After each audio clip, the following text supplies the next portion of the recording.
Hello, everyone, and welcome again to the monthly series Unfound Now, where I, Unfound's host, Ed Densel, I take a look at a somewhat recent disappearance. And I try to analyze it, determine what might have happened, while also having some learning points with every one of these episodes, so we can all continue to learn about disappearances so as to make them as least likely to happen as possible, and also to solve all of the ones that are still out there that have not been resolved, whether it's a disappearance that's occurred a month ago or a disappearance that occurred 50 years ago. That is why this series exists, and I've been doing this for about 4 years. I started this right around when COVID started in 2020. Today we are looking at the disappearance of Taylor Casey, who went missing June 19th of 2024. So over a month ago. I'm recording this on July 28th of 2024. Taylor is 41 years old. She is a black woman, although she is transgendered. This is, of course, going to play a factor in my analysis. And Taylor went missing from the Bahamas. I'm going to be reading a couple articles about her disappearance. Some of the facts, although I have to say, not a lot of specific facts about what she was doing that day. We only have news about where she might have been last seen, or the general area where she was in the Bahamas when she went missing. I don't think anybody has established an actual timeline, hour by hour, location by location, for her disappearance. So I'll do my best in trying to analyze what has happened to Taylor. Before I go any further, please give this video a thumbs up. Please share it. Please like it. If you know anybody who is into disappearances or true crime like you are, please share it with those people, friends, family, co-workers, bartenders, whoever you think might find interesting what I'm talking about here, and point them to this channel, the YouTube channel, and to the podcast, and to Facebook, Instagram, TikTok, the X or Twitter, all of those locations where Unfound is, and of course including the website, theunfoundpodcast.com. The 3 points of emphasis for this particular episode of Unfound Now are: number 1, don't go it alone. Number 2, the water giveth but. And number 3, you're not in the U.S. anymore. So I'm going to now read, I think, 2 articles. One from right around the time, right after she went missing. And then another one that was published much more recently. They both give kind of different points of view. Additional, they are also helpful in looking at Taylor and this disappearance. And then I will come back to these points of emphasis and get into them much more deeply. And then I will do a little analysis before this recording is over. So let's go to those news articles now.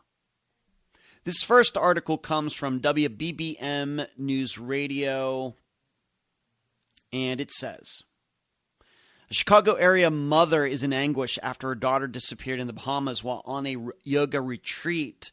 Colette Seymour told WBBM that she has not heard from her 41-year-old daughter, Taylor Casey, since last Tuesday, June 18th. So this is an article that was written over a month ago.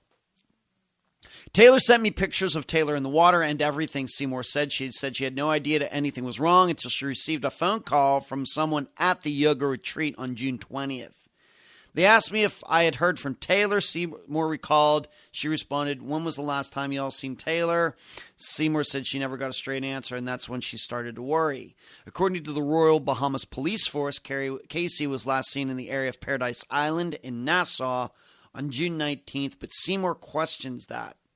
We pinged Taylor's phone. It was sitting in the water in the Atlantic Ocean, and I'll be coming back to this later. And they haven't found that yet, Seymour. I need them to get on the ball, put more effort into looking for my child. Seymour said to make sure they do, she's heading to the islands. I really need to be in the Bahamas, in their face, getting that question answered directly. Seymour and a group of supporters will be flying to the Bahamas Tuesday to help with the search and investigation. I'm a wreck. I'm really a wreck, but I know I need to be strong for my child. 2 days into, so that was the first article that was written. And as I said, not a lot of information in this first article. It seems to have been written around June 20th. And at this point, so like the day or a few days after Taylor went missing, and at this point her mother and others were planning to go to the Bahamas. So now I'm going to go to this other article, and it also, this one gives a little bit more information, although it talks about some of the same points in the first article as well. 2 days into Casey's yoga retreat, the Bahamas Royal Police Force distributed a missing persons flyer. According to an NBC News report from last month on Casey's disappearance based on the succession of murders, robberies, and gang crime in Nassau, the U.S. State Department increased its advisory level for those traveling to the Bahamas to level 2, urging people to exercise increased caution.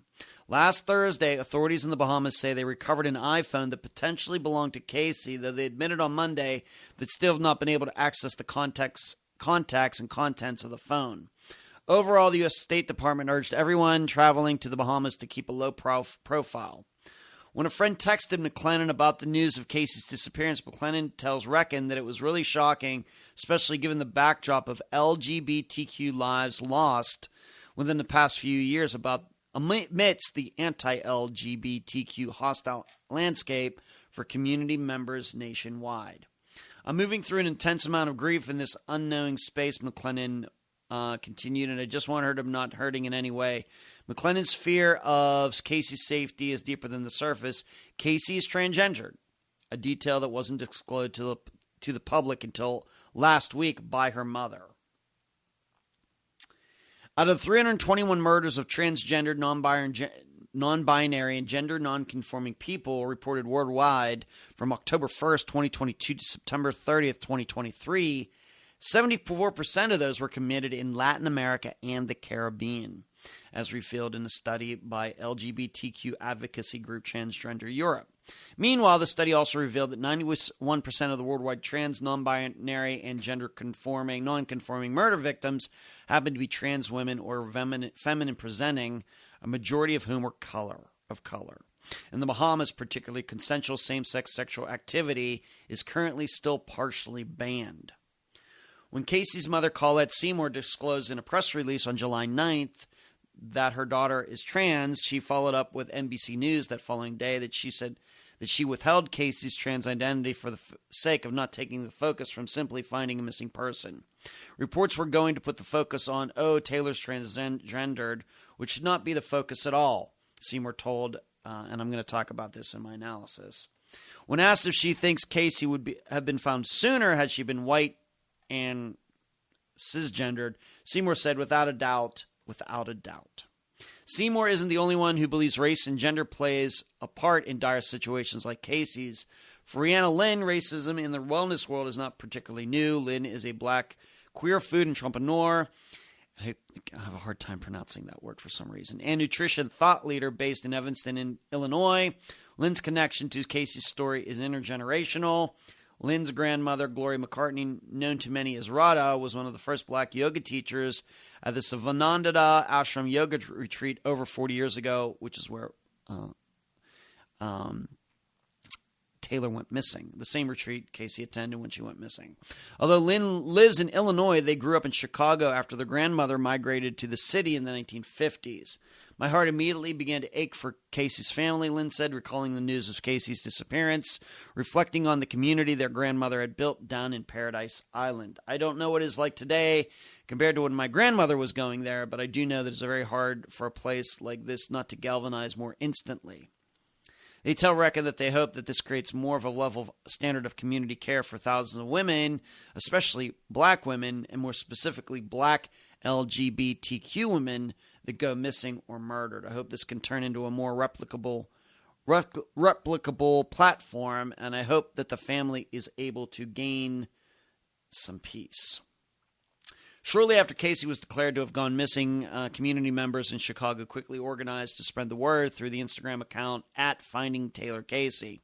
Last Thursday, friends and family of Casey's gathered for a press conference on Casey's birthday, where Seymour choked up and cried at the microphone surrounded by loved ones adorning Find Taylor Casey shirts.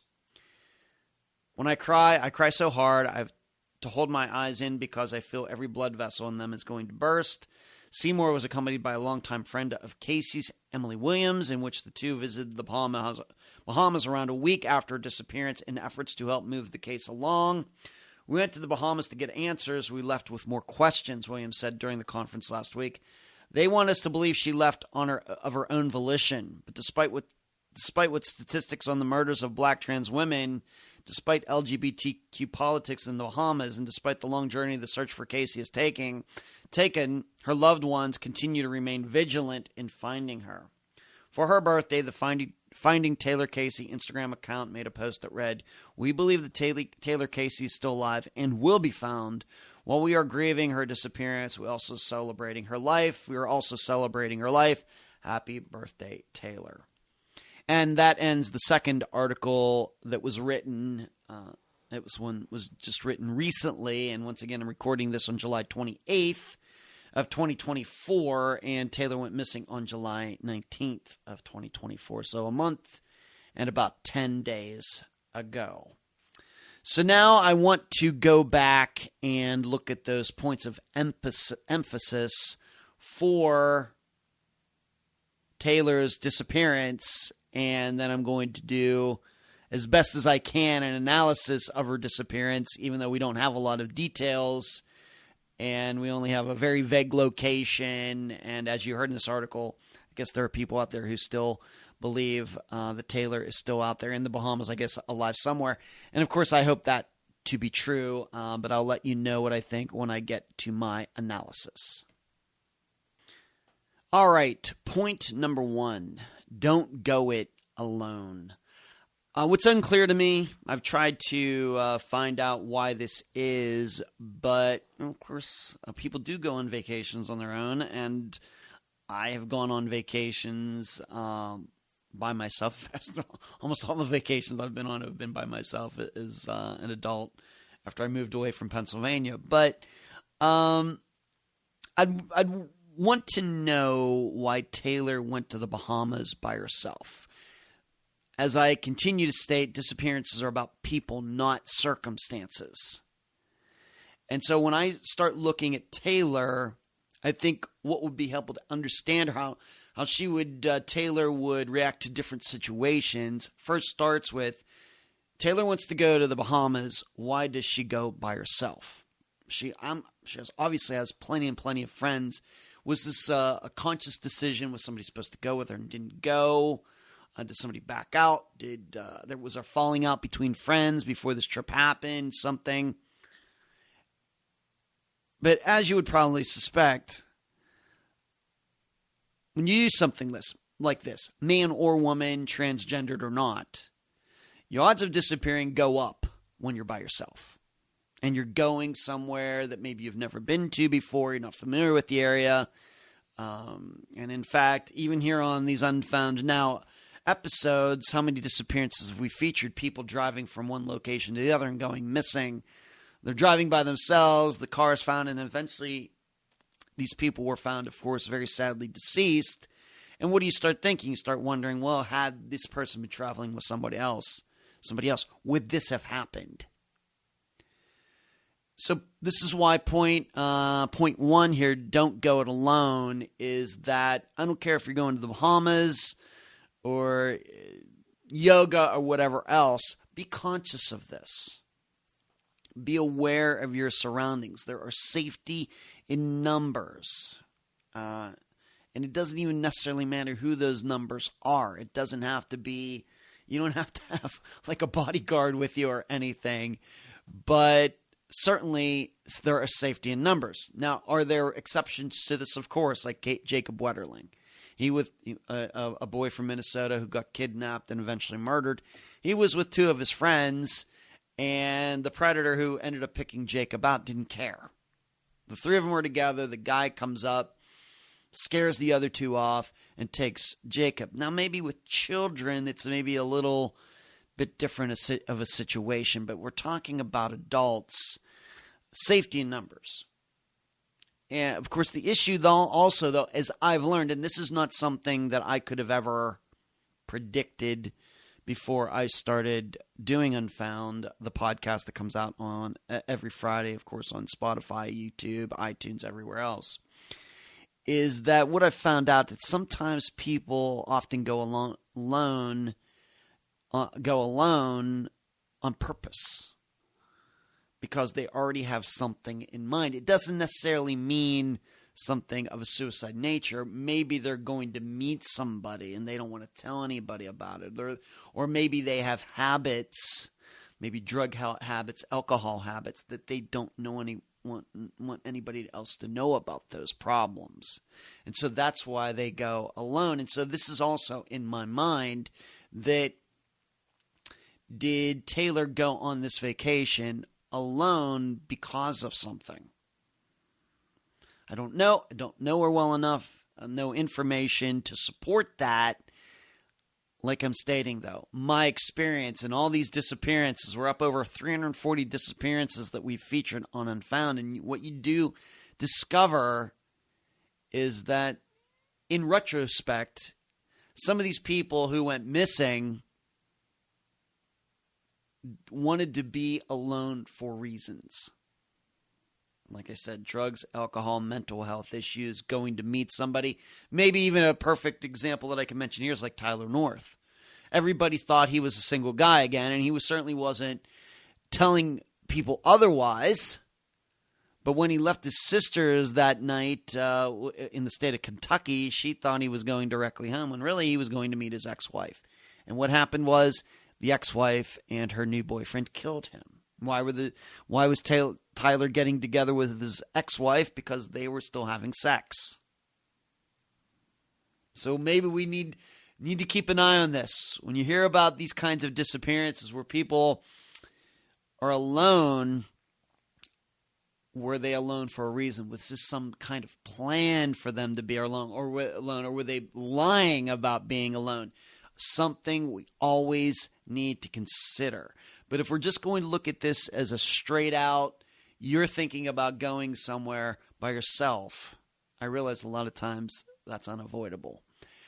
But if you're going on a vacation, especially if it's outside of the United States, anywhere outside of the United States, unfamiliar territory, and if it maybe is an area, like is stated in this article, where a country or culture and people are not friendly to a particular lifestyle, then your best is going as a group. That's just the way it is. I hate the world has to be like this. I hate it. But that's reality. Reality, you can ignore reality as much as you want. Eventually, it's going to smack you in the face. So this is what occurs to me first regarding Taylor Casey's disappearance. She went to the Bahamas alone. Why was that? Something we need to know. Was she communicating? Maybe she was communicating with somebody online from the Bahamas, and that's why she decided to go there. Or she wanted to go there and just happened to meet somebody on some online forum, and they thought they could get together while she was there. This was all very, very important information that the police and her family should try to discover, see if there's any proof of that.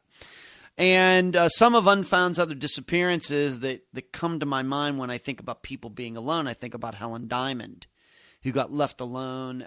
She and her husband had an argument and like a get-together. It's was an Elks Club or something like that.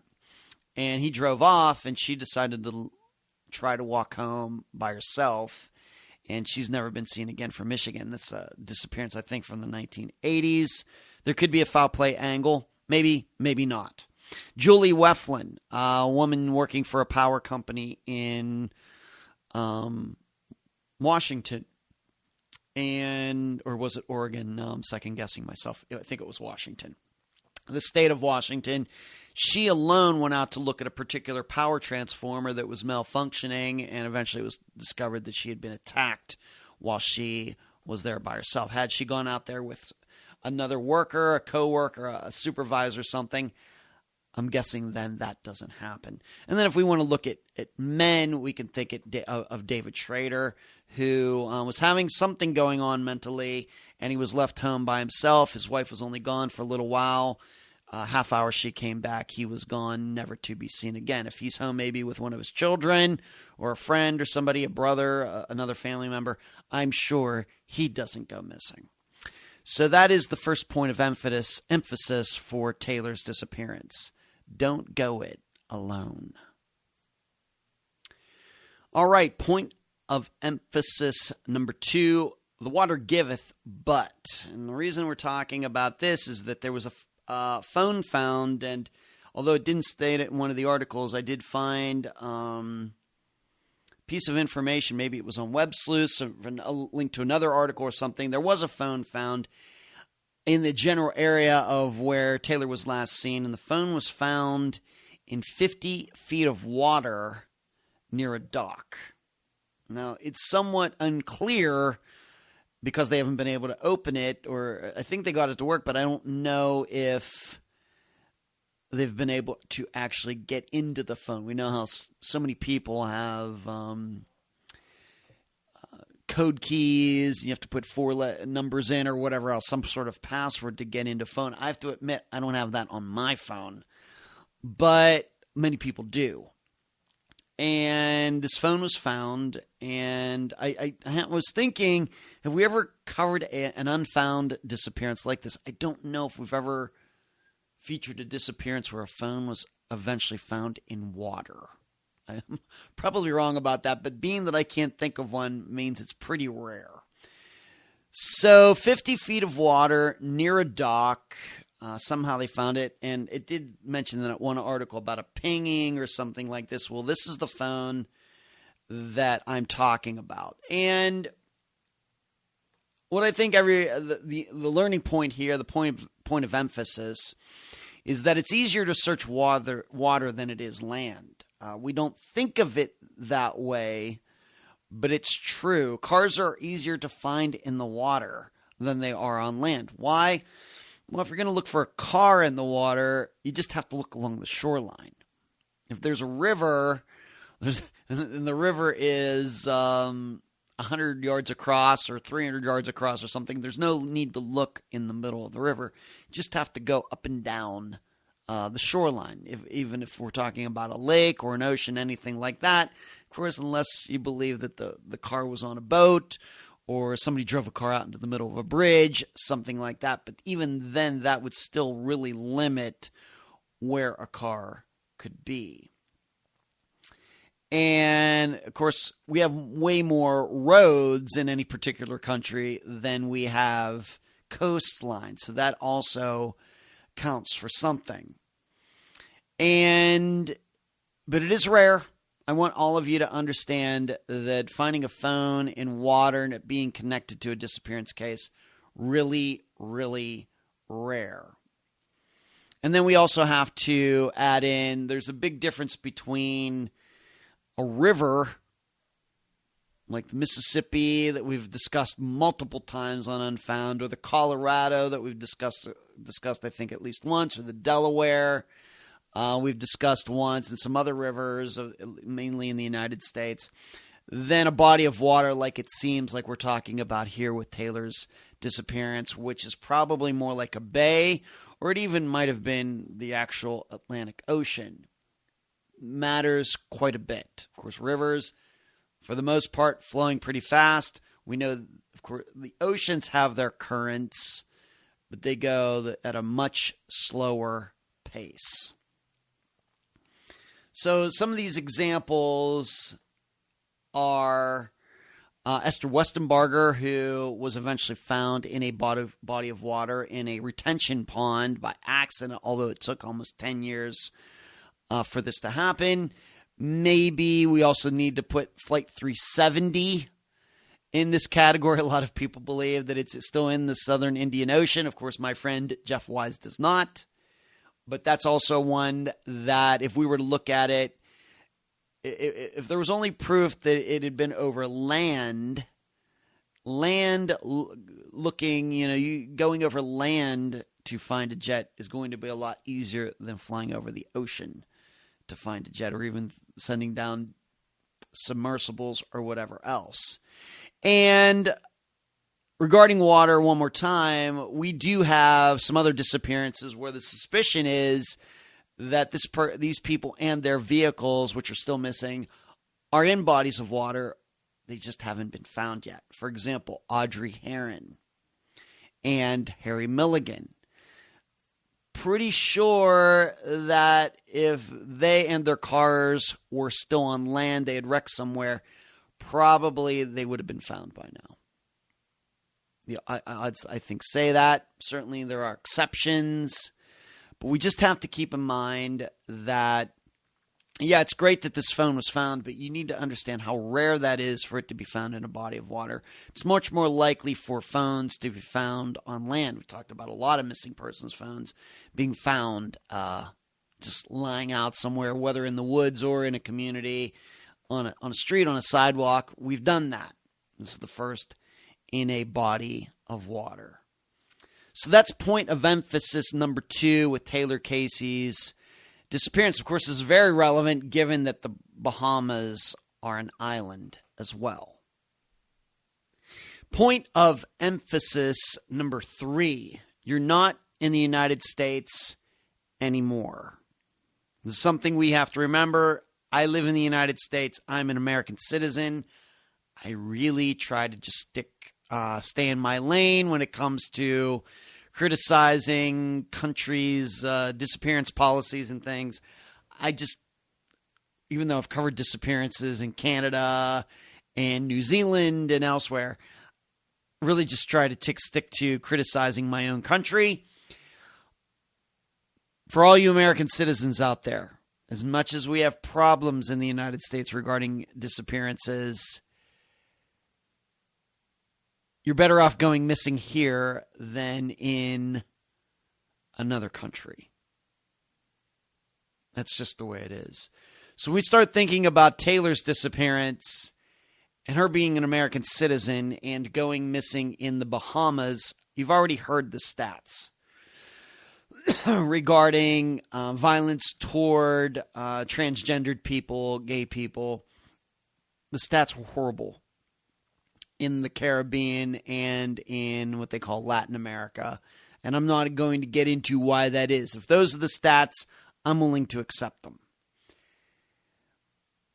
We take a lot of things for granted here that you're not going to get in other countries. As much as I've thought many times, we talk about corruption in other countries, whether it has to do with politics or anything else. And we talk about, well, the United States is a corrupt country. My opinion is we are pikers in corruption in the United States compared to most of the rest of the world. When it comes to police being paid off and politicians being paid off, I know we make a big deal of that. The media gets a lot of airtime over that topic. But my opinion is our corruption in the United States at any level is nothing close to what you're going to encounter in the rest of the world. It's not even close. Although we can always do better. So when the topic is going missing in another country, and especially if it's somebody like Taylor, where the culture might not be as understanding as maybe the United States can be, and I know we have a long way to go here in my home country regarding that, we have to keep this in mind. No matter what, even if you're not in one of these groups. And, too often we Americans get this idea, we get dreamy ideas about exotic islands. Yeah, they're exotic, but you're best just sticking to the tourist areas. I will tell you, I went on a cruise in 2012 around the Caribbean. Ended up in Jamaica. And it was daytime. And one of the scariest walks I've had in my entire life. And I've been in downtown LA. I've been in downtown Pittsburgh. I've been around a lot of places in LA, a lot of different American cities. I've driven across the United States 3 times. I've spent a lot of time at rest areas and truck stops and all those things and traveling and sleeping there and everything else. Been in some scary places. Nothing was scarier than walking from a restaurant in Jamaica back to the cruise ship. And it was daytime. Just saying. These exotic islands are only exotic if you stay to the places that the tour agents want you to stay. Everywhere else, you can become prey. And this, I would say this, even for countries that maybe have a low crime rate, that we think, well, it's not very violent there, whatever else. Maybe we think about a country like Japan. Even then, as a tourist, you're best off sticking to the main areas. Don't go gallivanting off on your own and not know where you're going, and who knows what can happen. So we have to keep this in mind when we think about Taylor going missing in the Bahamas. Certainly, I actually was to the Bahamas. I went to Nassau as a really, really little kid, like 4 or 5 years old, with my parents. And it is an exotic location. A lot of Americans go there to vacation. It looks beautiful to me, and I'm happy all of you got there and got home in one piece. But you're not in the United States anymore. And we've covered some disappearances that kind of cover this topic. Tammy Arthur and Chad Peters together were seemingly going to Mexico. Never came back. Talk about Flight 370 again, meaning if that flight occurs in the United States, it probably doesn't go missing, no matter if a pilot was trying to hijack it or take it on his own, or there were hijackers on board, and everything else probably does not happen if it occurs near the United States. We can also think about the other jet disappearance that we've talked about, that Boeing 727 with Ben Padilla at the controls. Same thing. If that's happening in the United States, doesn't occur. I'm not saying he still doesn't attempt it, but probably it's not a mystery 20 years later like his disappearance is, with the jet also being missing. So we have much better in the United States when it comes to disappearances than we could ever imagine. And you got to keep this in mind. You want to go to Europe, you want to go to Asia for vacations. Just remember, you go missing, your family way back in the United States is going to have a hard time figuring out what happened and finding you, whether it was foul play or not. Keep that in mind.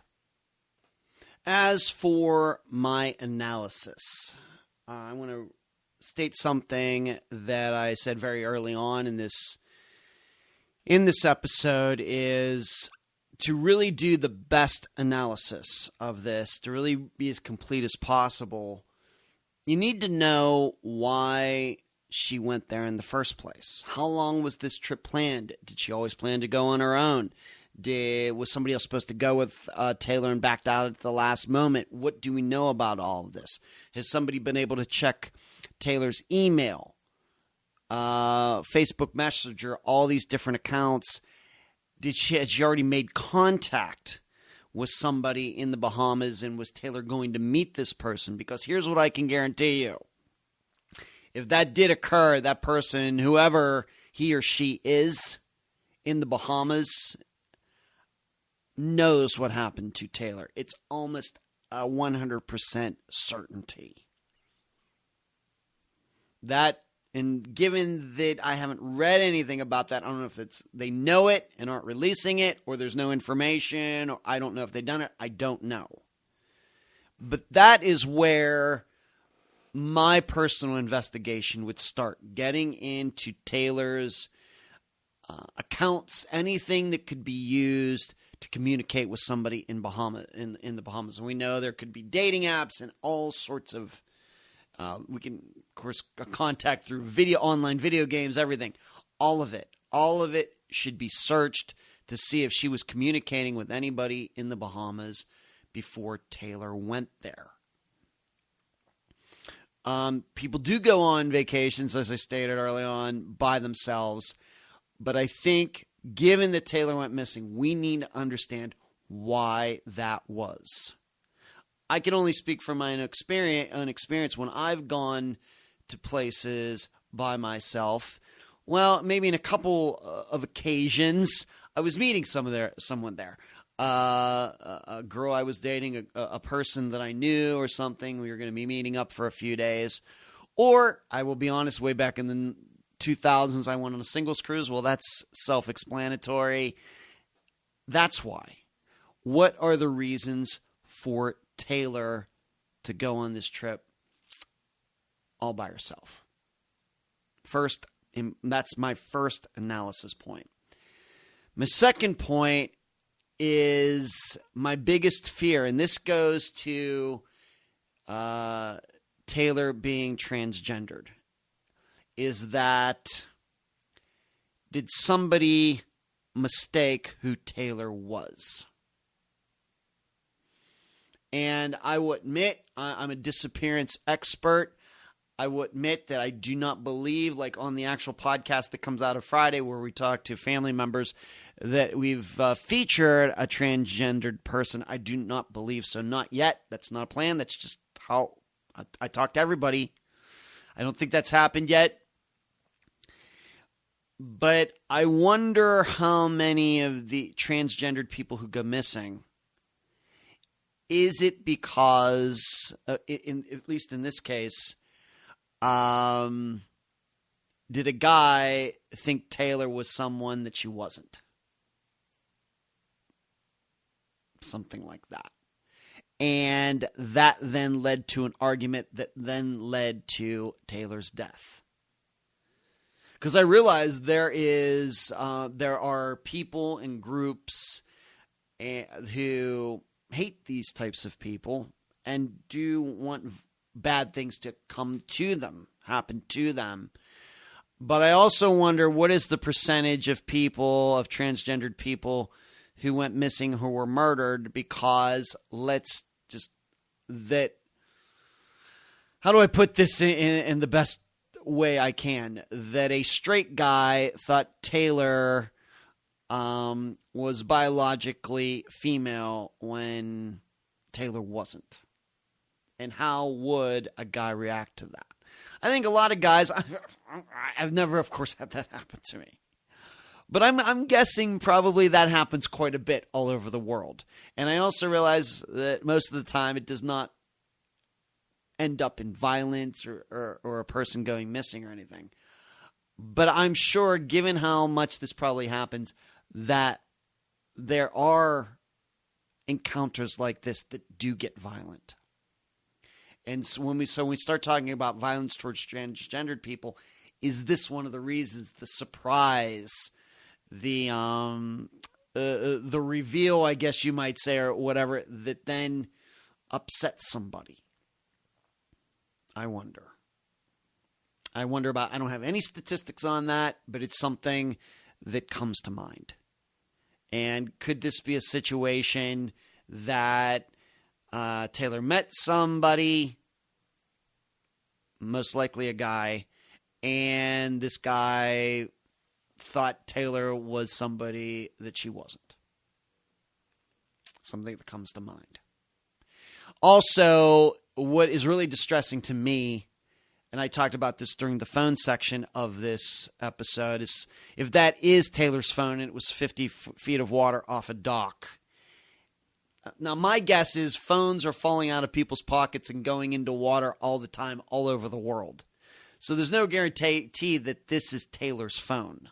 I don't think, not at this point, not this far in, because I don't think they've been able to get any information off this phone yet.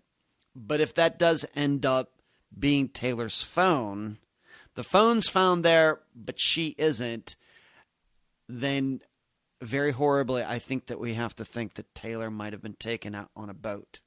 And if that's the situation, and she is probably deceased, and her remains could be anywhere.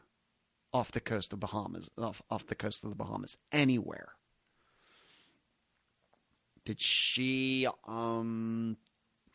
get offered, hey, let's go for a cruise in the boat, and something happens, and on that boat, right there at the dock, and somehow her phone gets thrown overboard?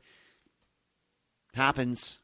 We have of course, I'm up here in Pennsylvania right now, but there was a killer, Oba Chandler, who killed a mother and her was it both of her daughters or three daughters or daughters and a friend, at least three women that he killed out on his boat. He invited them to go on like a sunset cruise, got them out there, tied them all up, weighed them down, threw them overboard. Oba Chandler, he was executed in Florida some years ago. So this is also very distressing. I don't even think it would come into my mind if I didn't know about this phone being found near the dock in the water. But that's also something that needs to be kept in mind. So people need to be thinking back to what kind of boats were at that dock over a month ago. That's the best I can do with the information that is available. I'll just go back to my first analysis point. Was Taylor contacting anybody before she went to the Bahamas? And who is that person? And what is if not, if you can't find that information, if it doesn't seem to exist, then why did Taylor go there alone? In addition to the people who are still around who did encounter Taylor, what do they have to say about the days and hours leading up to the disappearance? So there you go. That is Unfound Now's coverage of the disappearance of Taylor Casey, who went missing from the Bahamas back in June of 2024. Thanks for listening. Please give this video a thumbs up. Please consider supporting Unfound by hitting the join button on our YouTube channel or going to patreon.com/Unfound Podcast. See ya.